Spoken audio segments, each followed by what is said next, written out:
नमस्कार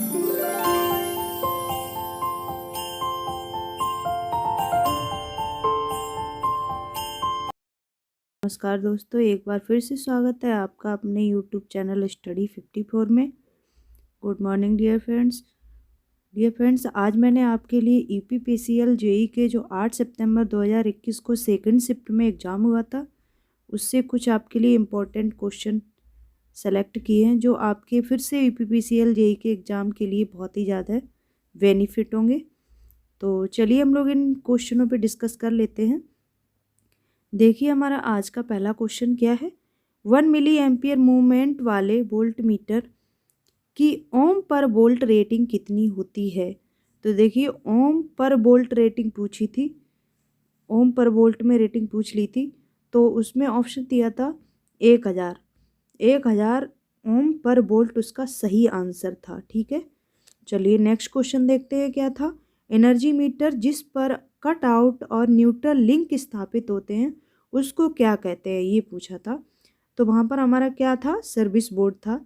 देखिए जो हमारा घर में या फिर जहाँ हमारी समर लगी हुई होती है वहाँ पर कटआउट लगे होते हैं और हमारा वहाँ पर न्यूट्रल लिंक भी स्थापित मतलब कनेक्टेड हो रहता है, तो उसको हम क्या कहते हैं, ये पूछा था। तो उसको क्या कहते हैं, सर्विस बोर्ड कहते हैं। सर्विस बोर्ड क्या होता है, ये मेन सप्लाई यहीं से सप्लाई दी जाती है घर में हमारे। इसको मेन स्विच बोर्ड भी कहते हैं और इसको सर्विस बोर्ड भी कहते हैं। ओके, चलिए नेक्स्ट क्वेश्चन देखते हैं। किस फ्लो चार्ट के एलिमेंट्स का यूज प्रोग्राम्स को स्टार्ट या एंड करने के लिए किया जाता है। तो उसमें पूछा था कौन से फ्लो चार्ट का यूज करते हैं, तो ये कंप्यूटर से क्वेश्चन पूछा था, कंप्यूटर नॉलेज से। उसमें हमारा सही आंसर क्या था, बबल। उसमें हमें बबल पे टिक करना था। और नेक्स्ट क्वेश्चन क्या था, देखते हैं। नेक्स्ट क्वेश्चन था हमारा, इकोनोमाइजर के कारण बॉयलर क्षमता कितने % हम उसमें इम्प्रूवमेंट कर सकते हैं। बॉयलर की क्षमता को इकोनोमाइजर के कारण कितना % हम उसकी इफ़िशेंसी में इम्प्रूवमेंट कर सकते हैं। तो देखिए कितना % कर सकते हैं, 4 से 10%। उसमें ऑप्शन हमारा था 4 से 10%। ओके, नेक्स्ट क्वेश्चन था, अंतः स्थापित उपकरणों एम्बेडेड डिवाइसेस की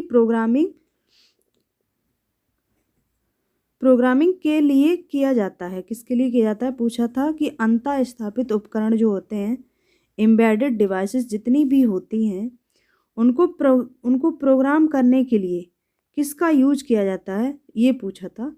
तो उसमें सही आंसर था हमारा कील यूजन। ठीक है, क्या था, कील यूविजन। ये हमारा कंप्यूटर से ही क्वेश्चन था। और नेक्स्ट था हमारा 8051 माइक्रो प्रोसेसर से क्वेश्चन आया था। क्या था, 8050 माइक्रो कंट्रोलर में कौन सा निर्देश अनकंडीशनल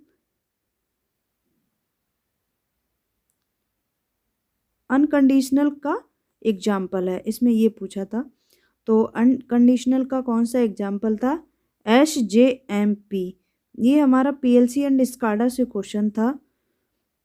माइक्रो कंट्रोलर जो होता है हमारा 8050, उससे पूछा था कि अनकंडीशन कौन सा एग्जाम्पल है, अनकंडीशन के एग्जाम्पल में आप कौन सा एग्जाम्पल देंगे, तो SJMP उसमें ऑप्शन दिया था। नेक्स्ट है हमारा 2 इनपुट गेट हाई आउटपुट केवल तब देता है जब दोनों इनपुट लो होते हैं, अन्य सभी स्थितियों में आउटपुट लो रहता है। तो कौन सा उसमें आंसर था, देखिए ये भी हमारा PLC एंड स्काडा से ही क्वेश्चन था। PLC एंड स्काडा से बहुत सारे क्वेश्चन दिए थे, उसमें ये हमारा और गेट से क्वेश्चन पूछ लिया था। क्या पूछा है कि 2 इनपुट गेट हाई हो। जब 2 इनपुट गेट हाई होते हैं, जैसे कि हमारी एक टेबल बनती है उसमें इलेक्ट्रॉनिक्स में, या फिर PLC एंड स्काडा पढ़ेंगे उसमें भी आपको मिलेगा। तो A और B और बाई 3 वैल्यू होती है उसमें, 0 0 0 0 0 1 1 0 1 1 ये होती हैं। तो ये पूछा था कि 2 इनपुट गेट हाई हो जब, यानी कि A और B दोनों ही हमारे हाई हैं। ठीक है, उस कंडीशन में तब दोनों इनपुट या फिर दोनों इनपुट क्या हो, लो हो। अन्य सभी स्थितियों में आउटपुट लो रहता है। यानी कि जब दोनों या तो लो हो, यानी कि या तो 0 0 हो या फिर 1 1 हो, उस कंडीशन में ही हमें क्या मिलेगा, हाई मिलेगा। आउटपुट वैल्यू क्या मिलेगी, 1 मिलेगी। अन्य सभी में क्या मिलेगी, 0 0 मिलेगी। तो पूछा था कि ये किसके लिए, ये किसका मतलब पूछा था ये किसका टेबल बनेगा, तो ये किसका बनता है, हमारा और गेट का बनता है। ये मैंने आपको टेबल बना दिए यहाँ पे, आप देख लेना। और ये टेबल हमारी किसके लिए है, और गेट के लिए है, ठीक है। नेक्स्ट देखते हैं, नेक्स्ट क्वेश्चन हमारा क्या था।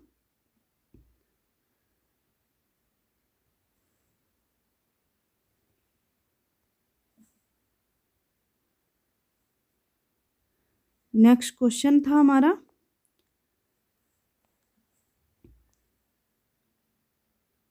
लैडर डायग्राम रिलेटेड टू, किससे रिलेटेड है, मतलब लैडर डायग्राम पूछा था कि लैडर डायग्राम किससे रिलेटेड है। तो हमारा किससे, पीएलसी से रिलेटेड है। लैडर डायग्राम जो बनते हैं हमारे, वो हमारे किससे होते हैं, पीएलसी से रिलेटेड होते हैं, ठीक है। उसके बाद है next question, the loss in draught a chimney is, पूछा था यहाँ पर खाली स्थान था, of the total draught product produced by it. पूछा था कि यहाँ पर खाली स्थान में क्या होगा। तो इस क्वेश्चन में चिमनी से क्वेश्चन दिया था, पावर प्लांट का क्वेश्चन था, उसमें क्या हमें टिक करना था, 20%, ठीक है। 20% पे टिक करना था। नेक्स्ट क्वेश्चन है हमारा, देखिए, अधिक मेंटेनेंस की आवश्यकता होती है, किसमें होती है, जो ये पावर सिस्टम से क्वेश्चन पूछा था, पावर सिस्टम से हमारा स्विच गियर एंड प्रोटेक्शन से क्वेश्चन था।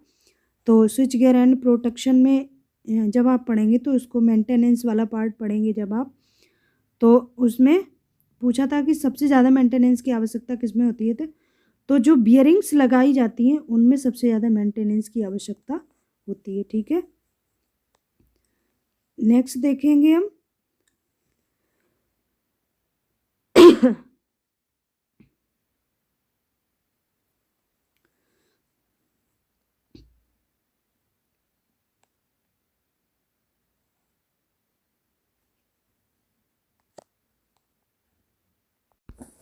देखिए, नेक्स्ट क्वेश्चन है हमारा। नेक्स्ट क्वेश्चन क्या है, एनहेंस्ड मोड में किया जाता है, किसको ऑपरेट किया जाता है एनहेंस मोड में, ये पूछा था। तो उसमें सही ऑप्शन हमारा क्या था, मॉसफेट। मॉसफेट को इनहेंस्ड मोड में ऑपरेट किया जाता है, ठीक है। आगे देखते हैं हम, overhauling is the performed eight an interval of, पूछा था कि ओवरहॉलिंग, आप ओवरहॉलिंग जो की जाती है प्रोटेक्शन के लिए, वो कितने टाइम के बाद आप करेंगे, ये पूछा था। तो यहाँ पे सही आंसर था हमारा 6 मंथ, ठीक है, यहाँ पे मंथ लिखा है, ओके। नेक्स्ट क्वेश्चन हमारा क्या था, देख लेते हैं। नेक्स्ट क्वेश्चन था हमारा मशीन का क्वेश्चन था। मशीन से क्या पूछा था, 6 pole DC machine, 6 pole DC machine के लिए पूछा था कि कितने डिग्री हमारा जो है इलेक्ट्रिकल डिग्री कितना होगा। तो एक क्वेश्चन, एक फार्मूला होता है, थीटा इलेक्ट्रिकल बराबर P/2 इंटू थीटा मैकेनिकल, ठीक है। इसी में आप P की वैल्यू 6 रख देंगे तो 2 3 6 आ जाएगा, और यहाँ पर मैकेनिकल और इलेक्ट्रिकल की वैल्यू दी है, आप रख देंगे। तो इस तरह से वहाँ पे पूछा था कि कितने डिग्री कितने पोल के लिए होगा, ये पूछा था। तो P को आप ऐसा ही रहने देंगे। और एक मिनट, उसमें ये पूछा था कि कितने पोल के लिए, ये मैंने आंसर यहाँ पे लिख लिया है, कितने पोल के लिए पूछा था। तो जब आप थीटा इलेक्ट्रिकल बराबर P/2 इंटू थीटा मैकेनिकल लगाएंगे, तो आप P को ऐसा ही लिखा रहने दें, और इलेक्ट्रिकल की वैल्यू क्या दी है, 135 डिग्री बराबर P/2 इंटू 54 डिग्री। अब जब P की वैल्यू निकालनी है हमें, तो देखिए 2 का इधर मल्टीप्लाई हो जाएगा, और यानी कि यहाँ पे आ जाएगा 2 इंटू 135 डिग्री अपॉन, अब काट दीजिए, 5 से काट लीजिए चाहे, 15 तिया 45, 15 निम्मा 135। इस तरह से 3 तिया 9, यानी कि 3 दूनी 6। पी की वैल्यू आ जाएगी 6, यानी कि यही 6 पोल पूछा था। ठीक है, चलिए नेक्स्ट क्वेश्चन देखते हैं। नेक्स्ट क्वेश्चन क्या था कि सिमुलिंक जो है वो पूछा था मैट लैब के लिए। GUI आधारित कंपेनियन सॉफ्टवेयर है। ठीक है, ये पूछा था GUI के बारे में, कौन सा किस पर आधारित है ये पूछा था।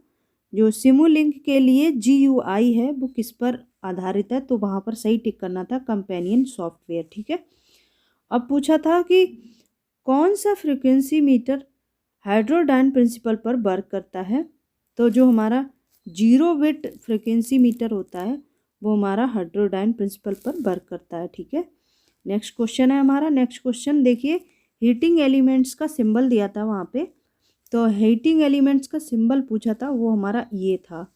इस टाइप का हमें वहाँ पे टिक करना था।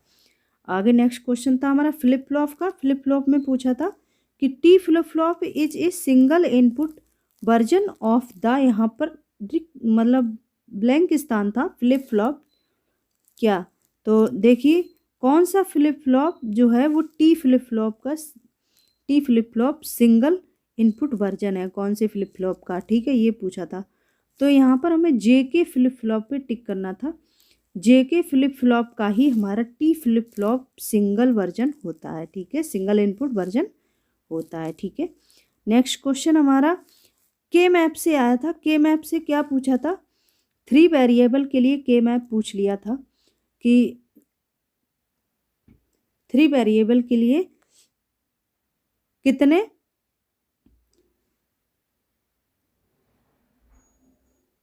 पूछा था कि 3 वेरिएबल के लिए कितने के मैप बनेंगे। ठीक है, ये पूछा था, तो देखिए मैंने यहाँ पर सॉल्व कर लिया है इसको। 3 वेरिएबल के लिए कितने बनते हैं, ये मैंने यहाँ पर बनाया है ए बार, यहाँ पर B bar C bar, B bar C into B C into B C बार।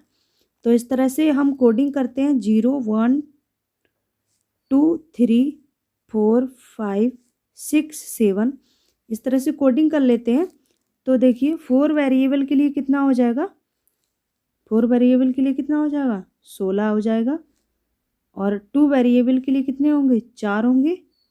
और 3 वेरिएबल के लिए कितने हैं 1 2 3 4 5 6 7 8 है। ठीक है, यानी 8 है ये, यानी कि ये पूछा है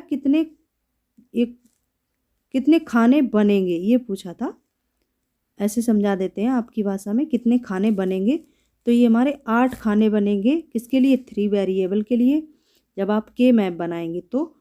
और 4 वेरिएबल के लिए कितने बनेंगे 16 बनेंगे, 2 के लिए 4 बनेंगे। ये क्वेश्चन अक्सर पूछता है, क्योंकि ये पिछले साल भी पूछा था UPPCL में ही, लेकिन उस टाइम पे 2 वेरिएबल के लिए पूछा था, और इस बार उसने 3 वेरिएबल के लिए पूछ लिया है। और अब की बार चांसेस है 4 वेरिएबल के लिए आने के, यानी कि 16 आपको याद रखना है। ठीक है, नेक्स्ट क्वेश्चन क्या है, देखिए कौन सा फॉल्ट पावर सिस्टम में सबसे कम गंभीर होता है। तो देखिए हमारे फॉल्ट होते हैं कुछ, कौन कौन से फॉल्ट होते हैं, एक होता है line to line, line to line, line to ground,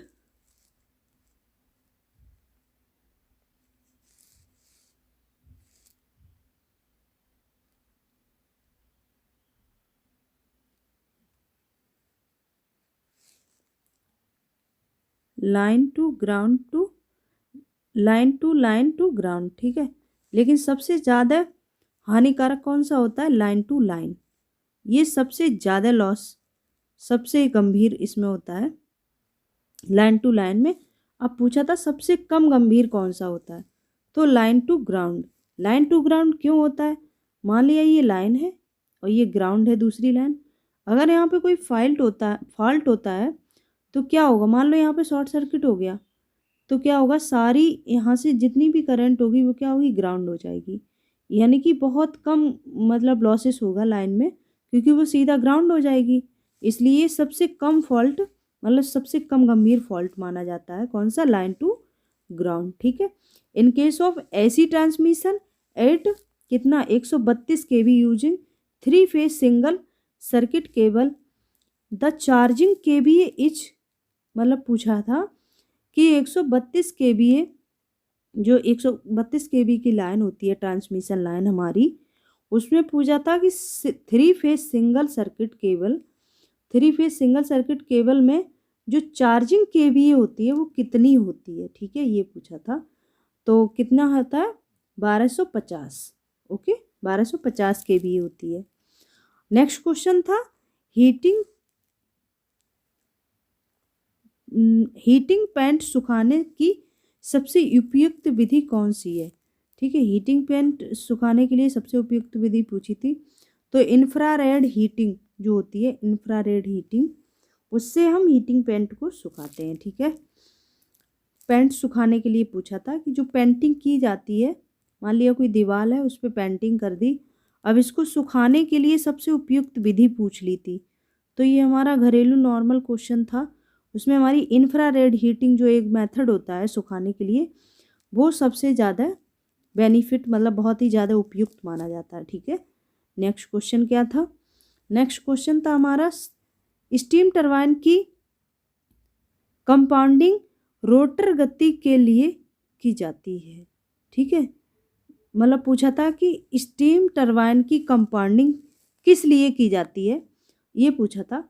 तो देखिए क्या उसका सही आंसर हमारा था, क्या, रोटर गति को कम करने के लिए, किसको, रोटर गति को कम करने के लिए स्टीम टरबाइन की कंपाउंडिंग की जाती है।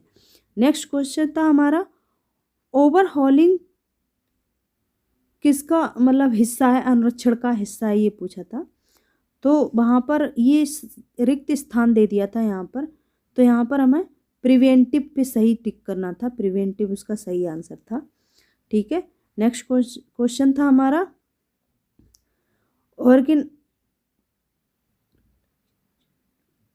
ऑर्गेनाइजेशनल कॉन्फ्लिक्ट में ओपन एग्रीशिएशन देखा जाता है, ठीक है। तो किससे देखा जाता है, मैनिफेस्ट कॉन्फ्लिक्ट से, ठीक है, यानी कि व्यक्त संघर्ष से देखा जाता है, इसको हिंदी में बोलते हैं और इंग्लिश में बोलते हैं मैनिफेस्ट कॉन्फ्लिक्ट, ठीक है। ये हमारा क्वेश्चन कंप्यूटर से था। नेक्स्ट क्वेश्चन है हमारा बाई डायरेक्शनल डिवाइस पूछी थी, कौन सी है, तो वहाँ पर ऑप्शन दे दिए थे डायक, ट्रायक, मॉसफेट, बीजेटी, इस तरह से, तो वहाँ पर हमारा ट्रायक सही आंसर था, ठीक है। नेक्स्ट क्वेश्चन पूछा था कि एल्यूमिनियम का अयस्क क्या है, एल्यूमिनियम का अयस्क पूछ लिया था, तो वहाँ पर हमें क्रियोलाइट एल्यूमिनियम का अयस्क होता है, उसको सही टिक करना था। आगे पूछा था कि प्रिंटिंग में यूज होती है, प्रिंटिंग में कौन सी किस चीज़ को यूज करते हैं, कौन सी मोटर को यूज करते हैं, ये पूछा था प्रिंटिंग मशीन में, तो किसको यूज करते हैं, स्टेपर मोटर को यूज करते हैं, ठीक है। नेचुरल ड्रॉट को किसके द्वारा निर्मित किया जाता है, ये पूछा था। नेचुरल हमारा जो ड्रॉट होता है उसको किसके द्वारा निर्मित किया जाता है, चिमनी के द्वारा, चिमनी उसमें सही आंसर था। एक और उसकी फुल फॉर्म पूछ ली थी IDMT की, ठीक है, IDMT की फुल फॉर्म पूछ ली थी, तो वहाँ पर हमारी फुल फॉर्म क्या थी, इनवर्स डेफिनाइट मिनिमम टाइम, ठीक है, इनवर्स डेफिनेट मिनिमम टाइम। एक ऑपएम्प से क्वेश्चन था, ऑपएम्प इंटीग्रेटर क्या करता है, ये पूछा था।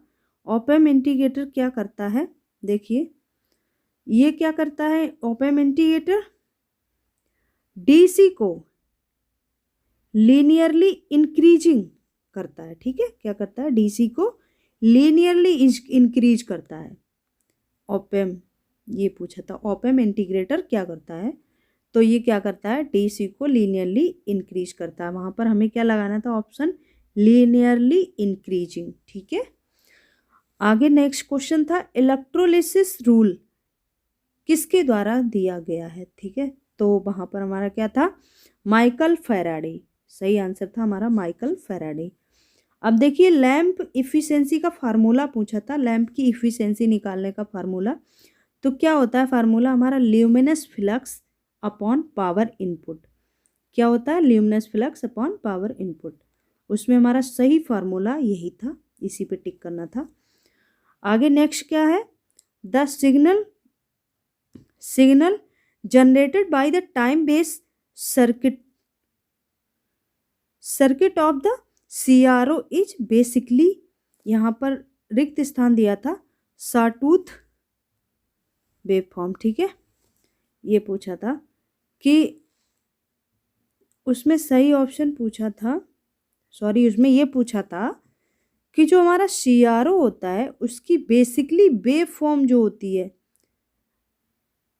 सर्किटरी जो वेव फॉर्म होती है बेस, सर्किटरी बेस पर, वो किस सिग्नल के द्वारा जनरेट होती है, ये पूछा था। तो किस सिग्नल के द्वारा होती है, साटूथ वेव फॉर्म देते हैं, तभी CRO में क्या होता है, सर्किटरी वेव फॉर्म उत्पन्न होती है। ठीक है, नेक्स्ट क्वेश्चन क्या था, ट्रांसफार्मर के कूलिंग की विधि क्या है, ये पूछा था। तो ट्रांसफार्मर में कूलिंग हम oil natural air forced cooling भी देते हैं, ऑयल फोर्स्ड वाटर कूलिंग भी देते हैं, और ऑयल नेचुरल वाटर फोर्स्ड भी देते हैं। तो उसमें नहीं है, ये पूछा था कि उसमें कौन सी ट्रांसफार्मर की कूलिंग नहीं है, इस टाइप से पूछा था। तो वहाँ पर ये 3 ऑप्शन हमें पता होना चाहिए था, तभी आप जो रह गया उस पर टिक कर सकते हैं, क्योंकि ट्रांसफार्मर में कूलिंग की 3 मेथड होते हैं। ठीक है, oil natural air forced, oil forced water forced, और ऑयल नेचुरल वाटर फोर्स्ड। ठीक है, इस तरह से याद रखेंगे। एल्यूमिनियम का एलॉय पूछ लिया था, एल्यूमिनियम का एलॉय क्या होता है, हिंडेलियम। ठीक है, हिंडेलियम होता है एल्यूमिनियम का एलॉय। नेक्स्ट क्वेश्चन क्या था, नेक्स्ट क्वेश्चन था हमारा, ग्रेटिकल CRT स्क्रीन पर स्थायी रूप से चिन्हित क्षैतिज और ऊर्ध्वाधर रेखाओं के समुच्चय को पूछा था कि क्या कहा जाता है। ठीक है, जो CRT हमारा होता है उसको स्थायी रूप से चिन्हित क्षैतिज और ऊर्ध्वाधर रेखाओं के समुच्चय को क्या कहते हैं। तो वहां पर हमारा सही ऑप्शन क्या था, रेखा जाल, यानी कि ग्रेटिकल। ठीक है, ग्रेटिकल इंग्लिश में ये ऑप्शन सही था, और हिंदी में रेखा जाल कहते हैं इसी को। अब देखिए स्पान से भी क्वेश्चन पूछ लिए थे कि किस पोल में कितना स्पान रहना चाहिए, तो आप देख लेना अपना क्वेश्चन स्पान से रिलेटेड। आगे बता देती हूँ आपको, 8051 माइक्रो कंट्रोलर में 8 बिट पोर्ट की कुल संख्या कितनी होती है, ये पूछा था। तो कितनी होती है, 4 होती है, वहाँ पर हमें सही टिक करना था, 4 आंसर इसका। उसके बाद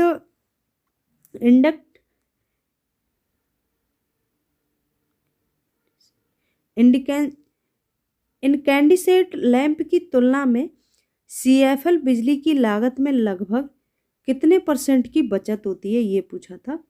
तो वहाँ पर कितना हमें आंसर करना था, 70 से 80% तक। ठीक है, नेक्स्ट क्वेश्चन था हमारा, ETAP की फुल फॉर्म पूछी थी, ETAP की। तो ETAP की फुल फॉर्म क्या थी हमारी, इलेक्ट्रिकली ट्रांजिएंट एनालाइजर प्रोग्राम। ठीक है, electrical transient analyser program. Next question क्या था हमारा, नेक्स्ट क्वेश्चन था इलेक्ट्रिकल रिले, ये कैसे, डायरेक्शनल रिले क्या होती है, देखिए आयताकार परवलय। ठीक है, आयताकार परवलय होती है, ये पूछा था कि जो डायरेक्शनल रिले होती है वो किस टाइप की होती है। तो वहाँ पर हमारा आयताकार परवलय टाइप की होती है, ये आपको टिक करना था। ठीक है, आगे रिफ्लेक्टेड कोड को ग्रे कोड भी कहा जाता है, ये पूछा था, रिफ्लेक्टेड कोड को क्या और कहते हैं, और क्या कहते हैं, तो वहाँ पर ग्रे कोड पे टिक करना था हमें। नेक्स्ट क्वेश्चन था हमारा, नेक्स्ट एंड लास्ट क्वेश्चन। आगे और भी क्वेश्चन है लेकिन नेक्स्ट वीडियो में डिस्कस करूँगी। देखिए क्वेश्चन क्या था, आयरन कॉन्स्टेंटन थर्मोकपल को व्यावसायिक रूप से थर्मोकपल कहा जाता है। ठीक है, पूछा था कि किस टाइप का थर्मोकपल कहा जाता है व्यावसायिक रूप से, तो क्या था हमारा जे टाइप। वहाँ पर आंसर हमारा क्या था, जे टाइप थर्मोकपल। ठीक है, इस टाइप से क्वेश्चन पूछे थे। अभी थोड़े क्वेश्चन और बचे हैं, उनको मैं नेक्स्ट वीडियो में डिस्कस करूँगी। तब तक के लिए मिलते हैं नेक्स्ट सेशन में, तब तक के लिए नमस्कार, हैव ए नाइस डे।